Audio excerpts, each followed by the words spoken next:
Close your eyes for 3 seconds and try to picture nothing. Not darkness, not empty space, not silence, nothing. No space for darkness to exist in. No time for silence to pass through. Not even the concept of nothing, because concepts require minds, and minds require matter, and matter didn't exist yet. Can you hold that image? You can't.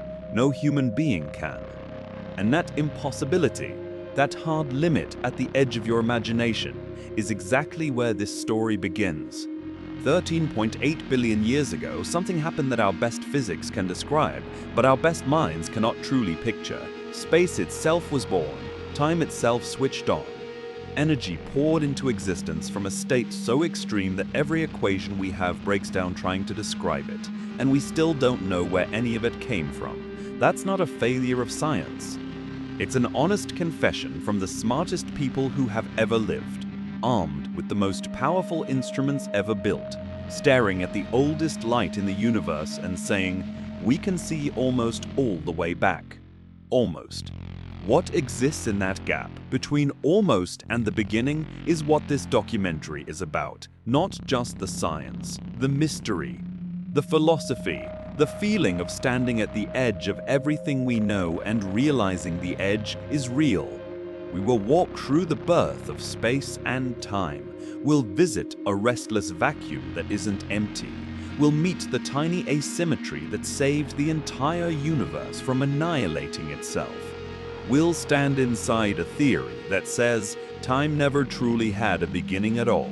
And we'll ask the question that has outlasted every civilization that ever tried to answer it. Why is there something rather than nothing? 45 minutes. That's all I'm asking. 45 minutes to travel further than any spacecraft ever will. Let's go. Part 1. What the Big Bang arguably was, and what it wanced. Let's start by killing a myth.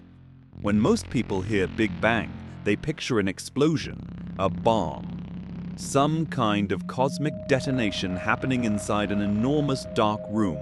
Fire and debris racing outward into existing emptiness, the universe spreading like a shockwave through pre-existing space. That picture is wrong. Completely, fundamentally wrong. And the actual truth is so much stranger that it sounds, at first, like a science fiction premise someone made up. The Big Bang was not an explosion inside space. It was the birth of space. There was no room for it to happen in. No darkness waiting. No void standing by. At the moment of the Big Bang, space itself came into existence, and it's been expanding ever since. Not like debris flying outward through a pre-existing room. More like the room itself getting bigger, every point in it separating from every other point simultaneously, with no center and no edge. When we say the universe is expanding, we don't mean galaxies are flying through space. We mean space itself is stretching. The galaxies are just sitting there, relatively still, while the fabric between them grows. Picture dots on a balloon. As you inflate it, the dots move apart, not because they're running, but because the surface they're sitting on is expanding. That's our universe. Now here is where it gets uncomfortable. If space had a beginning, if there was a moment before which space didn't exist, then what was there? The question sounds straightforward. It's actually one of the deepest traps in all of human thought. Because the word before assumes time was already running. Before requires a past, a sequence, a moment earlier than this moment. But what if time itself began at the Big Bang? Then before the Big Bang is not a time we can point to. It's a direction that doesn't exist, like asking what's north of the North Pole. The question feels valid. The geography doesn't allow it. We'll come back to that wall, because some of the greatest minds in history have found remarkable ways of approaching it. But first, let's actually go there, to the first moments, step by step, because the story of what happened in the first few seconds of existence is one of the most extraordinary things science has ever uncovered, and most people have never heard it told properly. Part 2. The First Seconds, a tour of the beginning. 13.8 billion years ago. We start in what physicists call the Planck epoch, the first 10 to the minus 43 seconds. Write that out, a decimal point, then 42 zeros, then a 1. A sliver of time so small it makes a nanosecond feel like an eternity. In that instant, the temperature of the universe was 10 to the 32 degrees Celsius. A number so large that the concept of heat barely applies. Matter as we know it couldn't exist. The four forces of nature, gravity, electromagnetism, the strong and weak nuclear forces, were unified into a single force that we have never been able to recreate or fully describe. Here's the honest part. We have no complete physics for this moment. General relativity breaks down. Quantum mechanics breaks down. Our two greatest theories of reality, the ones that built your smartphone and mapped the cosmos, both fail simultaneously at the starting line. The Planck epoch is not just the beginning of the universe, it is the beginning of our ignorance, and that's not a comfortable place to start. But immediately after, measured in a time so brief it has no human equivalent, the universe entered one of the most violent and consequential phases in its entire history. Cosmic inflation. Between roughly 10 to the minus 36 and 10 to the minus 32 seconds, space expanded faster than light. Not objects moving faster than light that would violate physics. Space itself stretched at superluminal speed.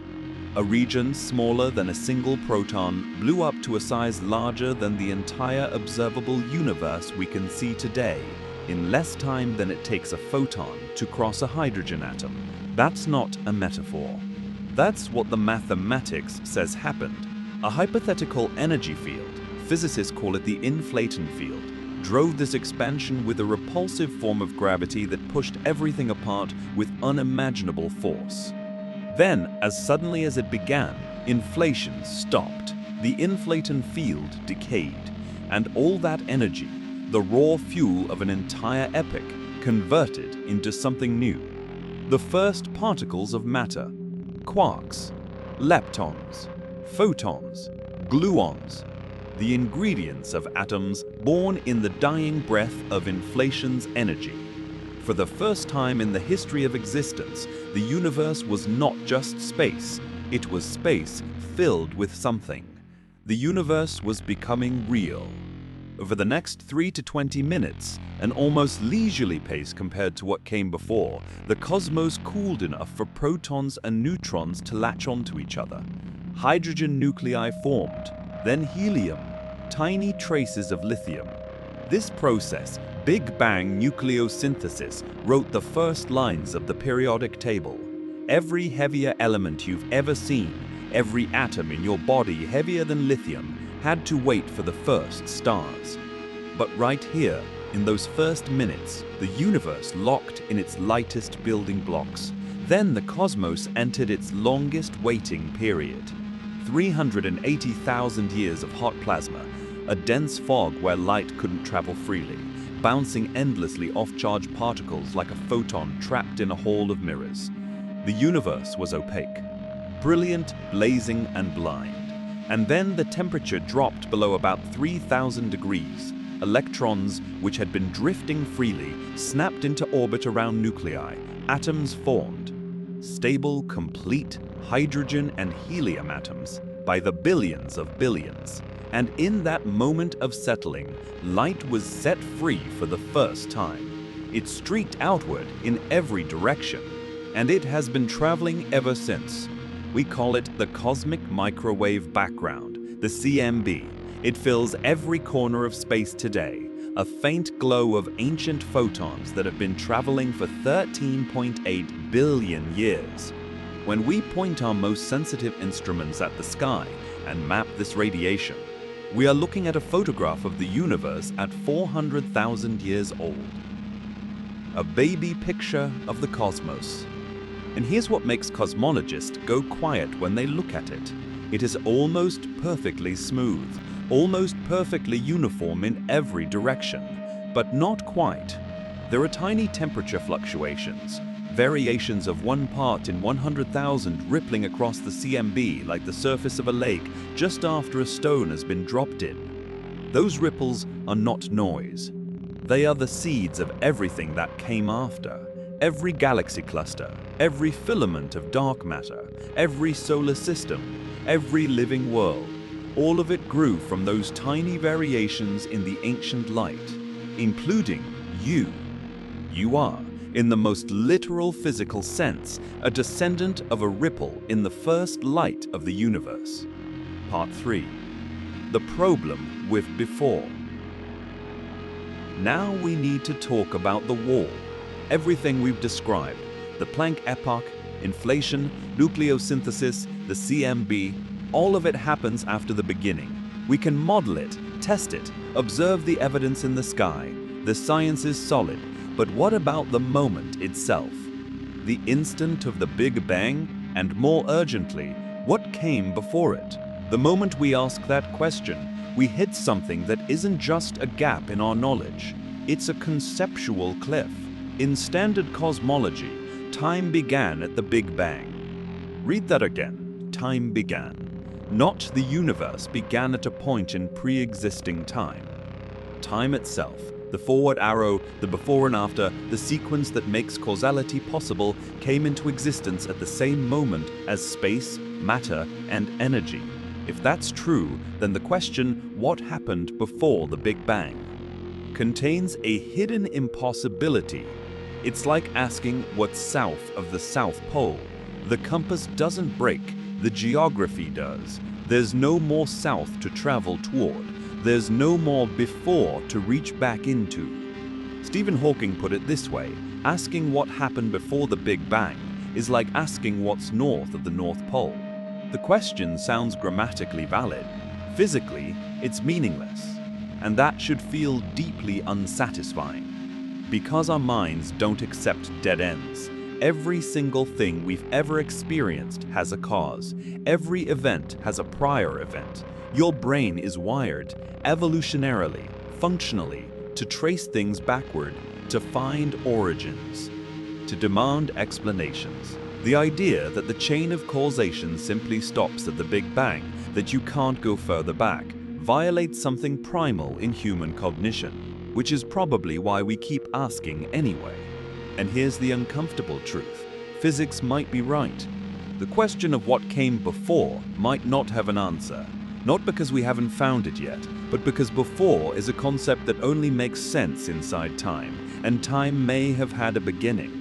But some physicists refuse to accept that as the final word, and one of them found something extraordinary.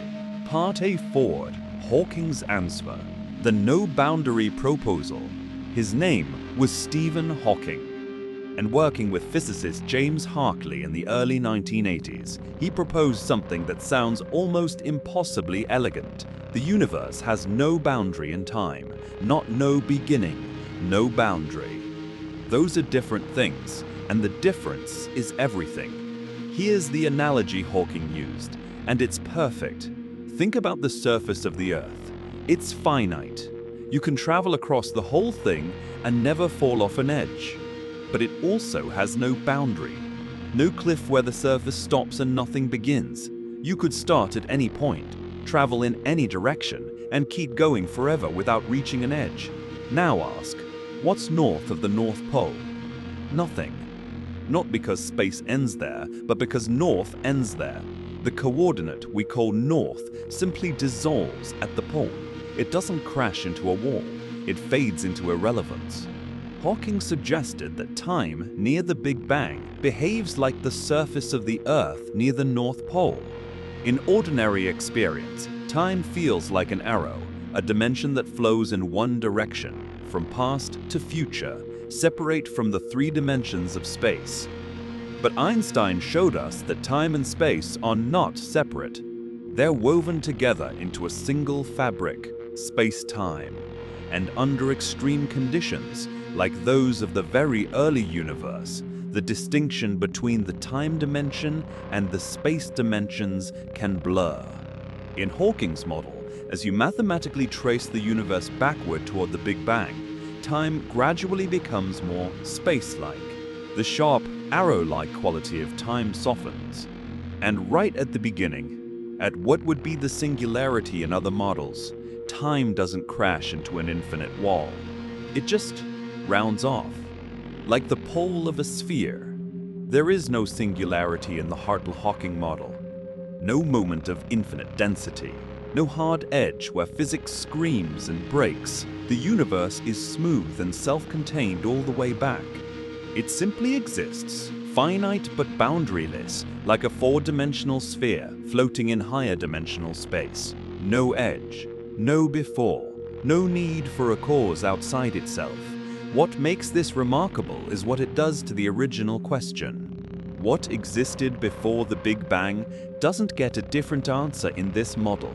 It gets revealed as the wrong question. There was no before, not because time was truncated, but because the structure of time near the beginning is nothing like the forward-flowing arrow we experience today. The question dissolves, not into mystery, but into geometry. This is still a hypothesis. It's mathematically consistent, but we don't yet have the experimental tools to confirm it. The physics of the Planck epoch, the conditions under which this transformation of time would occur, remains beyond our current reach, but it stands as one of the most beautiful ideas in the history of human thought. A universe that needs no beginning because beginning is a concept it has gracefully outgrown. Part 5. The vacuum that isn't empty. But Hawking's proposal raises another question, one that's even harder to dismiss. Even if time has no sharp beginning, even if the universe is smooth and self-contained, something still exists. Something, rather than nothing. The universe is here. The atoms are here. The laws of physics are here. Where did they come from?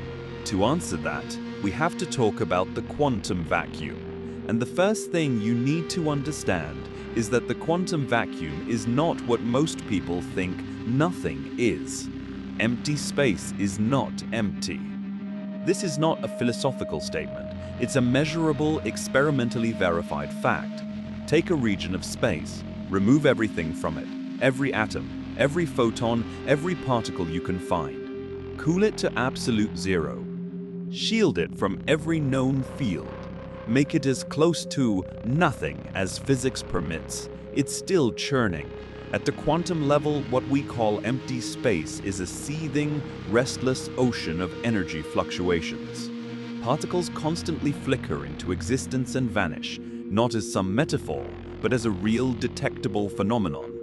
These are called virtual particles, matter-antimatter pairs that pop into being, exist for an instant too brief to measure, then annihilate each other and vanish, returning their borrowed energy to the vacuum. We know they're real because we can measure their effects. The Casimir effect, a tiny but measurable force between two uncharged metal plates in a near-perfect vacuum, is caused by virtual particles. The Lamb shift, a small deviation in hydrogen's energy levels that Einstein's original equations didn't predict, is caused by virtual particles. These aren't theories, they're measurements. The quantum vacuum hums with activity that we can't see but can precisely calculate. Now here is where this becomes relevant to our question. The uncertainty principle, one of the bedrock laws of quantum mechanics, tells us something remarkable about energy and time. It says you cannot simultaneously know both the exact energy of a system and exactly how long that energy state lasts. More precisely, the uncertainty in energy multiplied by the uncertainty in time must always be greater than a tiny constant related to Planck's number. What this means in practice, if you look at a region of space for a very short time, it's allowed, by the laws of physics themselves, to have a burst of energy, not a violation of conservation laws. A sanctioned, rule-following fluctuation that exists briefly and disappears. Now scale that up. If tiny virtual particles can briefly emerge from the quantum vacuum today, could a much larger fluctuation, on a cosmic scale, have bootstrapped the entire universe into existence? Could what we call the Big Bang be an extreme quantum fluctuation in a pre-existing vacuum state? Some physicists think the answer is yes. The physicist Alexander Vilenkin, building on earlier work by others, proposed that the universe could have tunneled into existence from literally nothing. Not a vacuum with properties, but a state with no space, no time, no matter, and no laws. Using the mathematics of quantum tunneling, V. Kwon showed that such a transition has a non-zero probability. It's not impossible, and in a universe where quantum mechanics is real, not impossible eventually means inevitable. The deepest version of this idea is almost too strange to hold. The universe may be the answer to the question, what happens when quantum mechanics is applied to nothing? The answer, apparently, is everything. But even if we accept this, even if the universe did emerge from quantum fluctuation, a question remains. Where did the quantum laws come from? Where did the vacuum come from? We push the mystery back, but we can't make it disappear entirely, at least not with physics alone. Part 6. How energy become everything. Let's step back from the origin question for a moment and focus on something we understand much better. What happened in the first seconds after the Big Bang began, and how the universe went from pure energy to the matter that eventually became stars, planets, and people. Because this part of the story is remarkable in a different way. Not mysterious, precise, testable, confirmed by some of the most careful experiments in the history of science. It begins with 4 symbols, E equals mc squared. Einstein's equation says something that took decades for even physicists to fully internalize.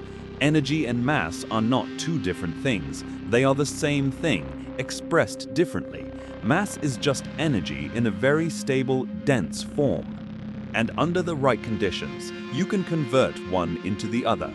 In the first fraction of a second after the Big Bang, after inflation had ended and dumped its energy into the early universe, the cosmos was a blazing ocean of photons. Pure light, radiation so intense that 2 photons colliding with each other carried enough combined energy to do something extraordinary, create mass. When 2 photons with sufficient energy collide, they can briefly cease to exist as light and instead become a particle of matter and a particle of antimatter, an electron and a positron, a quark and an antiquark. This is called pair production, and it happens in particle accelerators today. We watch it on instruments. In the early universe, it was happening everywhere, constantly, in every direction, at scales we can barely imagine. The young universe was a furnace of constant creation and annihilation, matter forming, antimatter forming, the two meeting and obliterating each other back into light. A cycle running so fast and so completely that the entire early universe was in a kind of perfect, violent equilibrium. If that equilibrium had held perfectly, if matter and antimatter had been created in exactly equal amounts, the story would end here. As the universe cooled, every particle would have found its opposite. Everything would have annihilated. The cosmos would have become a cold, featureless bath of photons with nothing in it. No stars, no galaxies, no planets, no observers, but something tilted the scales, very slightly, very slightly. Crucially, for every billion antiparticles created in the early universe, there were 1,000,000,001 particles of ordinary matter, one extra, 1 in a billion, a discrepancy so small it seems like a rounding error. But it wasn't. It was the difference between a universe full of stars and a universe of pure darkness. As the universe cooled and the great annihilation played out, matter and antimatter destroyed each other in equal quantities. The billion antiparticles and 1,000,000,000 of the matter particles vanished in mutual annihilation, releasing floods of photons that are still out there in the CMB right now. And what was left? That one extra particle per billion. That tiny, asymmetric residue of ordinary matter. All the matter in the observable universe, every star, every planet, every galaxy, every living thing, descended from that slim surplus. We are the remainder. We are the leftovers. We exist because the early universe was slightly lopsided in our favor. This asymmetry has a name, baryogenesis, and it is one of the great unsolved problems in all of physics. We know it happened. We can calculate its magnitude. We cannot yet explain why. What mechanism in the very early universe broke the symmetry between matter and antimatter? Why did nature favor matter, even slightly?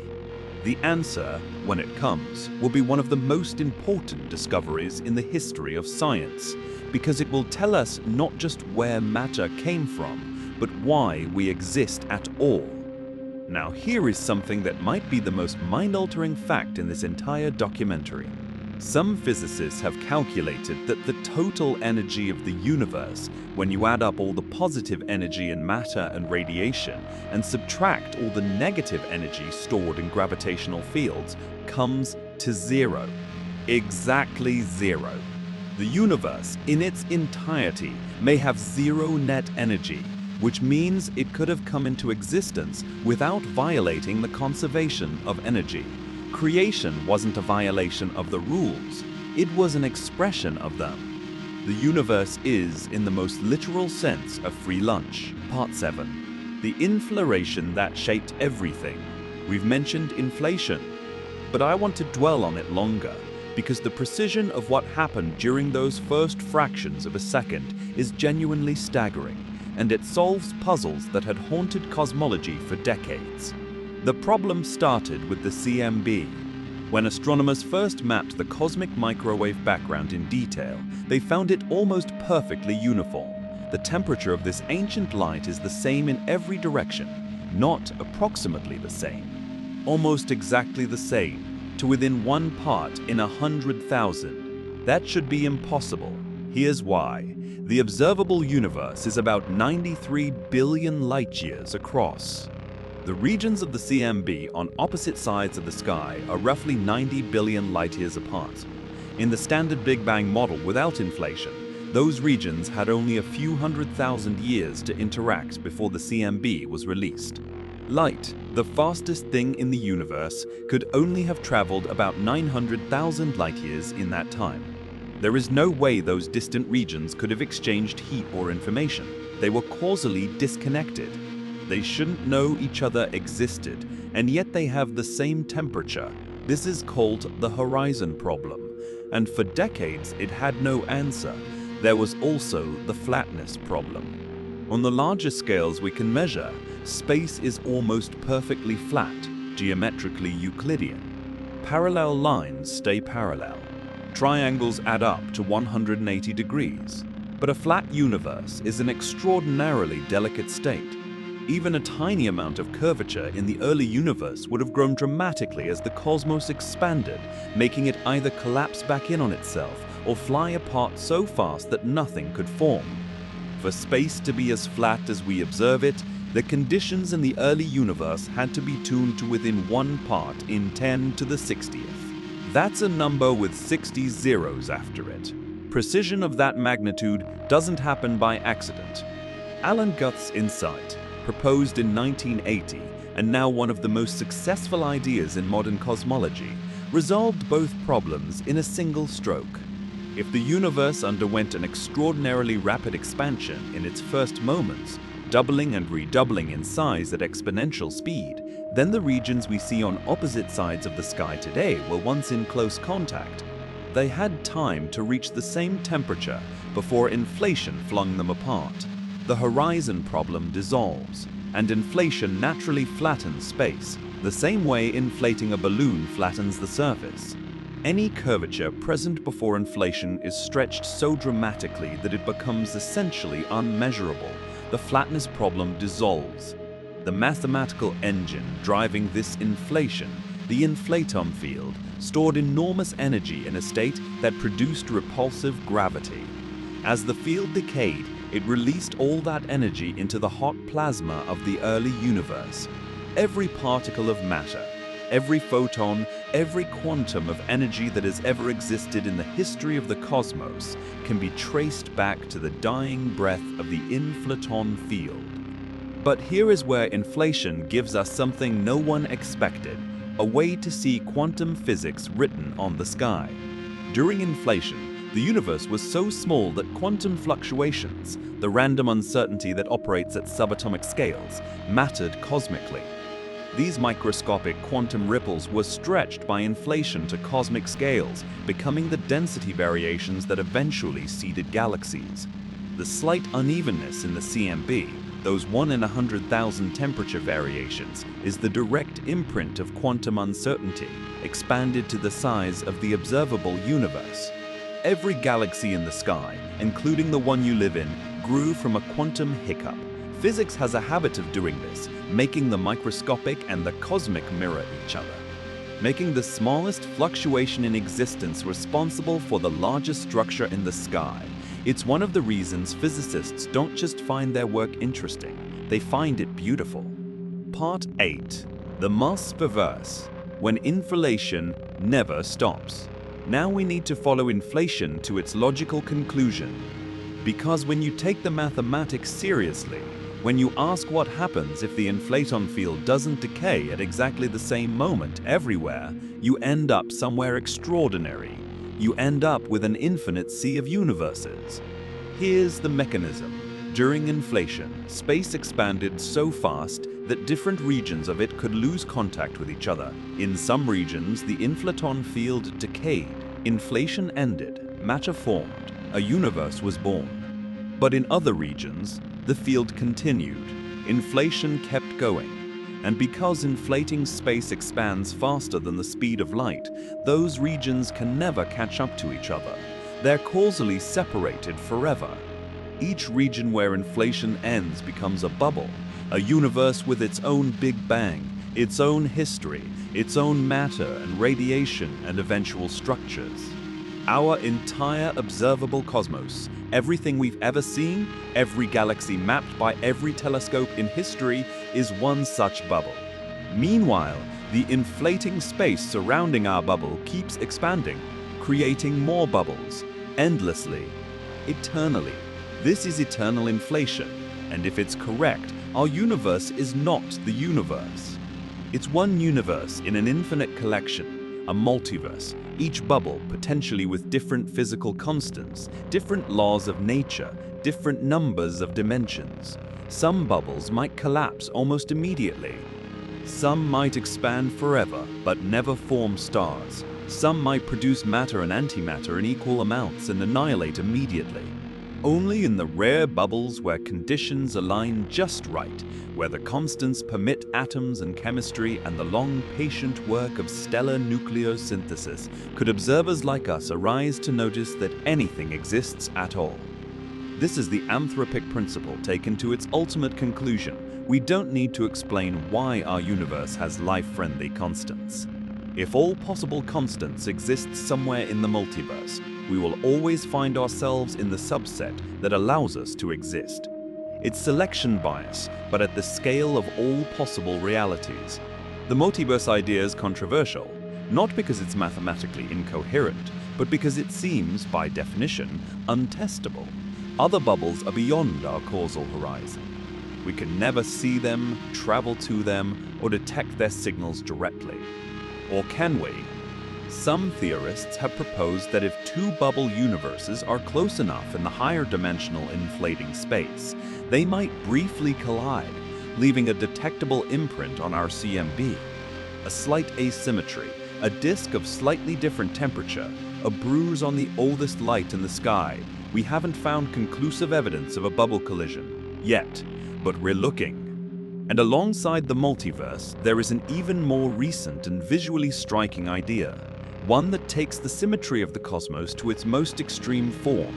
Some physicists have proposed that our universe has a mirror twin, a CPT symmetric universe existing on the other side of the Big Bang, where time runs in the opposite direction and matter is replaced by antimatter. In this model, the Big Bang isn't a beginning, it's a bridge. A symmetry point between two universes, expanding away from each other in opposite directions through time. Our universe grows forward, its twin grows backward. Together they form a single, perfectly symmetric object, like two cones touching at their tips. From inside either universe, time seems to have a beginning. But from outside, from the vantage point of the whole structure, neither universe has a beginning at all. Time runs in both directions from a central point, and the whole system is eternal in both directions. This is, perhaps, one of the most beautiful ideas in contemporary cosmology. It turns the Big Bang from a moment of creation into a moment of symmetry, from a beginning into a center. Part 9. What we still don't know. And why that's exciting. Let's be honest about something. Everything we've described, the Planck epoch, inflation, nucleosynthesis, the CMB, the quantum vacuum, the no-boundary proposal, the multiverse, is either confirmed science, well-developed theory, or serious scientific hypothesis. This isn't speculation for its own sake. These are the best ideas our best minds have produced. But there are gaps, and some of them are enormous. The most fundamental, we still don't have a working theory of quantum gravity. To describe what happens at the moment of the Big Bang, at the Planck epoch, where quantum effects and gravitational effects are both enormous and equally important, we need a single framework that unifies general relativity and quantum mechanics. We don't have one. String theory is a candidate. Loop quantum gravity is another. Neither has been experimentally confirmed. Neither has made predictions that clearly distinguish it from alternatives. This isn't a minor technical gap.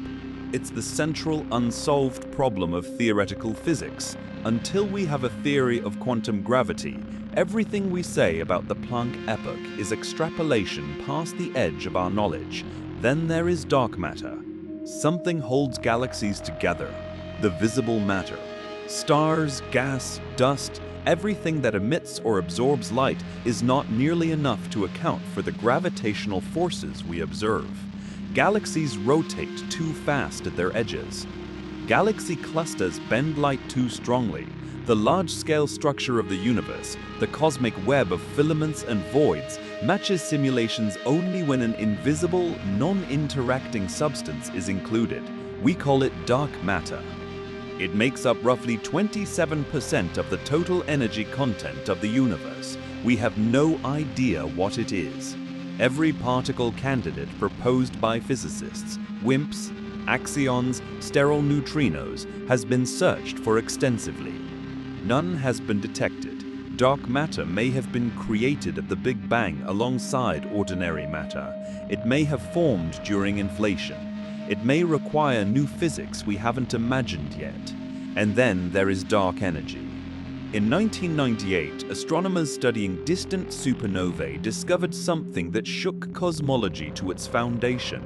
The expansion of the universe is not slowing down, as gravity would predict. It's speeding up.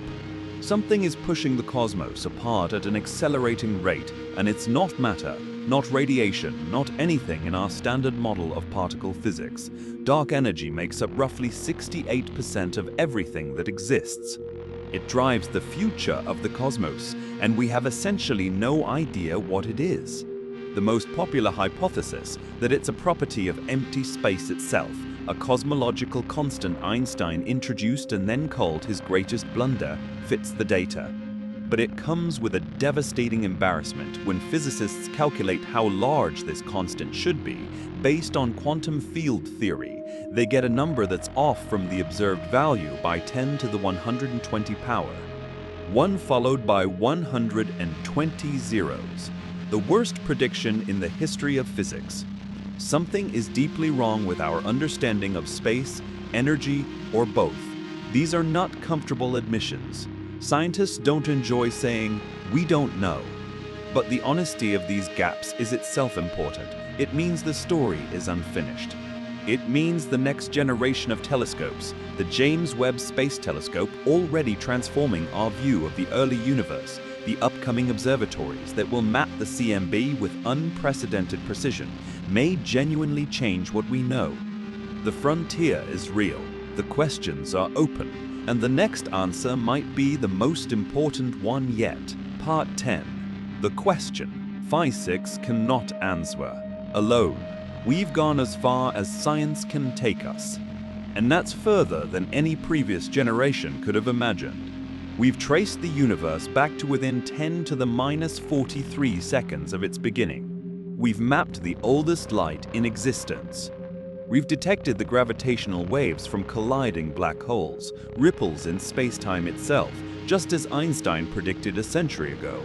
We've watched stars being born in the pillars of gas and dust photographed by Webb, and we've calculated the conditions of the first 3 minutes of the cosmos with extraordinary precision.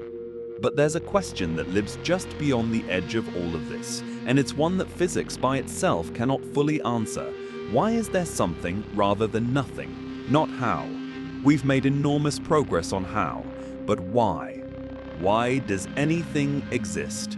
Why is there a universe rather than an absence of everything? Why do the laws of physics have the values they have? Why does mathematics describe reality so precisely? Why does the universe seem, in any sense at all, to be comprehensible? Science can describe the mechanisms, but the question of ultimate origin, of why there is existence rather than its absence, sits at the intersection of physics, philosophy, and for many people, theology, and every tradition has something to say about it. Many people of faith look at the evidence for a beginning, at the Big Bang, at the fine-tuned constants that allow chemistry and life, at the implausibility of a universe that supports consciousness, and see the fingerprints of intentionality. The Kalam cosmological argument has been made in various forms across Islamic, Christian, and Jewish philosophy for centuries. Everything that begins to exist has a cause. The universe began to exist, therefore the universe has a cause. If time itself began at the Big Bang, that cause must exist outside of time, transcendent, eternal, uncaused itself. For many believers, the Big Bang didn't disprove their faith, it deepened it. Georges Lemaitre, the physicist who first proposed the expanding universe and what would become the Big Bang model, was also a Catholic priest. He saw no contradiction. He described the universe's beginning as the day without a yesterday. Science described the how. Faith described the why. Others look at exactly the same evidence and draw different conclusions. If the no-boundary proposal is correct, the universe has no beginning in the conventional sense, and the Kalam argument loses its premise. If the multiverse is real, the fine-tuned constants of our universe are not a sign of design but of selection. We live here because conditions here permit our existence. The why dissolves into the how of probability across infinite universes. And there is a third position, held by many scientists and philosophers, that is more humble than either. We simply don't know. The question of why there is something rather than nothing may be genuinely unanswerable, not because it's meaningless, but because any answer we could give would raise the same question about itself. Why does the quantum vacuum exist?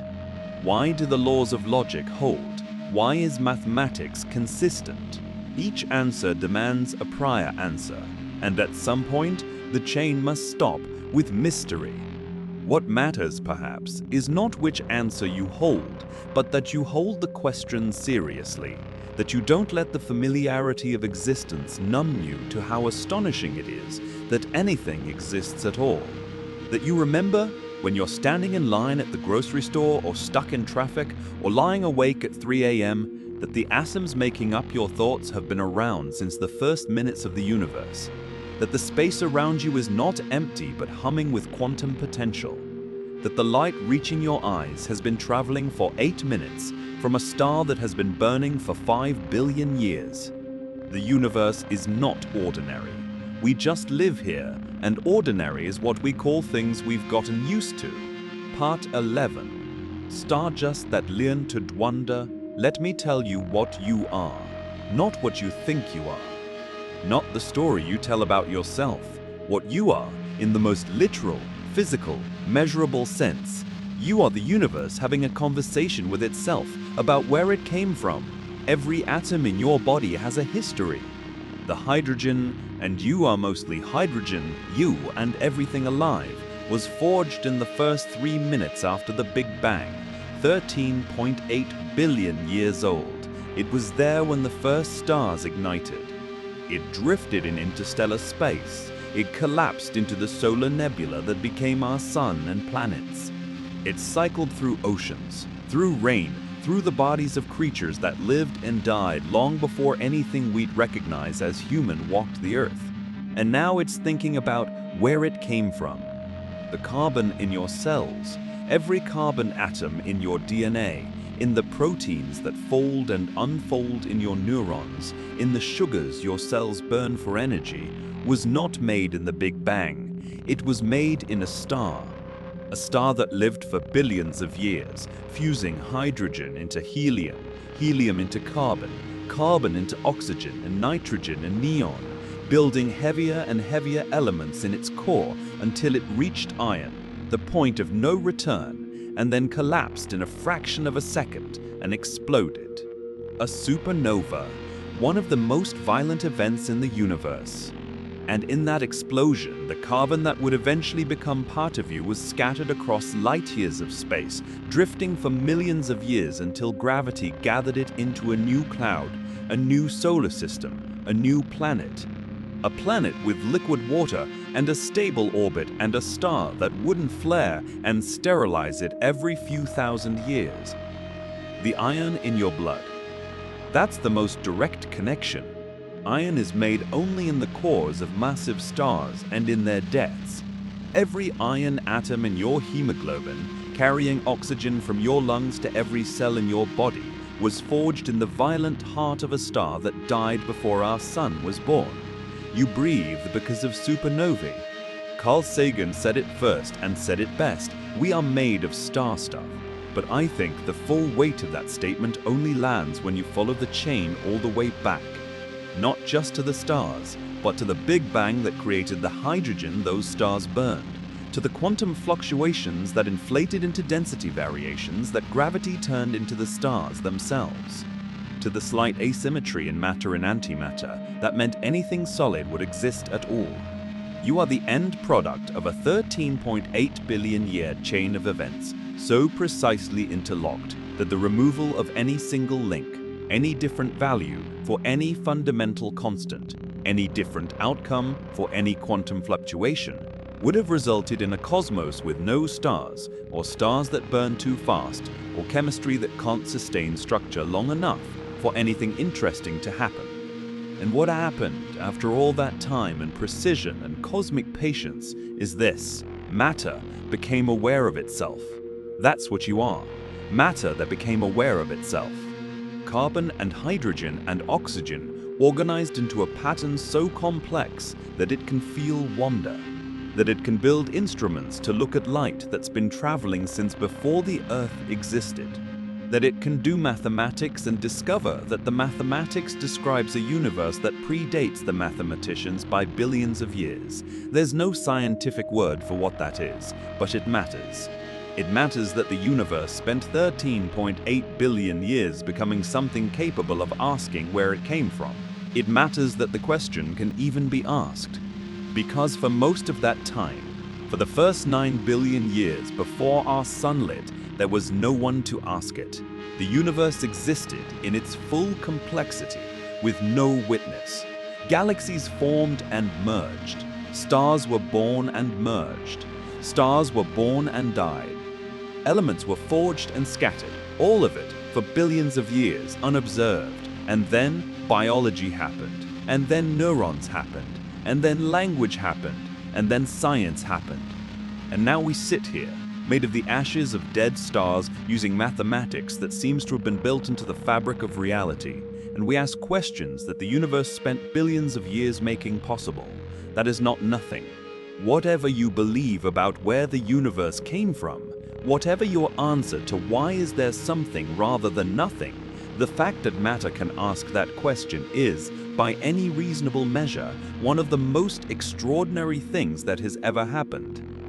Prologue, the story isn't see finished. We've covered a lot of ground. We started with the question, what existed before the Big Bang, and we followed it as far as it would go. We walk through the first moments of existence, the Planck epoch where our physics surrenders, the inflationary explosion that shaped the entire structure of the cosmos, the conversion of pure energy into the first particles of matter, the long wait in a hot plasma fog, and then the release of the ancient light that still fills the sky in every direction. We confronted the problem with before and found that time itself may have had a beginning, making the question dissolve not into ignorance but into geometry. We explored Hawking's no-boundary proposal, which suggests the universe is smooth and self-contained all the way back, with no edge, no singularity, no hard starting point. We stood inside the quantum vacuum and discovered that nothing is not nothing. It's a restless, rule-governed state from which the universe may have spontaneously emerged. We traced the origin of matter through the dance of pair production and the saving asymmetry of baryogenesis, one extra particle in a billion that made everything possible. We followed inflation to its logical conclusion in the multiverse and considered the possibility of a mirror cosmos where time runs backward. We faced the genuine, unresolved mysteries, the singularity at T=0, the missing theory of quantum gravity, the unknowns of dark matter and dark energy. And then we asked the question that physics cannot answer alone: why is there something rather than nothing? Here's what I want you to take away from all of this. Not the specific answers, those will change as science advances. Not the feeling of certainty. That's not what honest science offers. What I want you to carry is something else. The universe is more interesting than your daily life typically suggests. The ground beneath your feet is made of atoms forged in the Big Bang and in the deaths of stars. The air you breathe contains hydrogen atoms that have been cycling through the cosmos for nearly 14 billion years. The space around you is not empty but alive with quantum fluctuations, virtual particles flickering in and out of existence, the metric of space-time curved by every mass in every direction. You are a temporary arrangement of ancient matter that has somehow acquired the ability to be curious. That curiosity, that drive to look up and ask why, is not separate from the universe. It is the universe organized into a form that can reflect on itself, and we are, by any cosmic measure, early. The universe is 13.8 billion years old. If it follows the trajectories our physics predicts, it will continue for trillions of years, and the science we do in the next century will determine how much of that time we understand and how much remains in shadow. New telescopes are mapping the CMB with unprecedented precision, looking for signs of primordial gravitational waves, the smoking gun of inflation. Particle physics experiments are hunting for dark matter candidates. Theoretical physicists are building the scaffolding of quantum gravity. And somewhere, in a notebook or on a whiteboard in a university office or in the mind of someone currently in secondary school, the idea that changes everything may already exist, waiting to be developed. The war we hit at the Planck epoch, that moment where our physics fails, and the question, what happened before, has no answer, is not permanent. Every generation pushes it back a little further. Every new instrument, every new theory, every new generation of scientists willing to take the hardest questions seriously extends the map. We will not solve all of this in our lifetimes. The question of ultimate origin, of why there is something rather than nothing, of what lies at the true beginning if there is one, may outlast all of us. It may outlast science as we know it.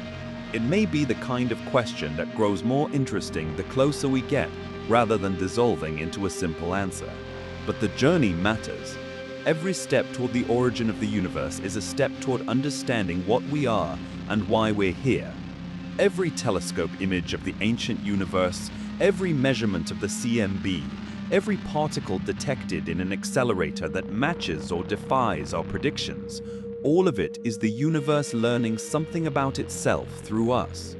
That's worth getting out of bed for. That's worth 45 minutes of your attention. That's worth a lifetime of curiosity. The story isn't finished, it never will be, and that if you think about it, is the best possible news.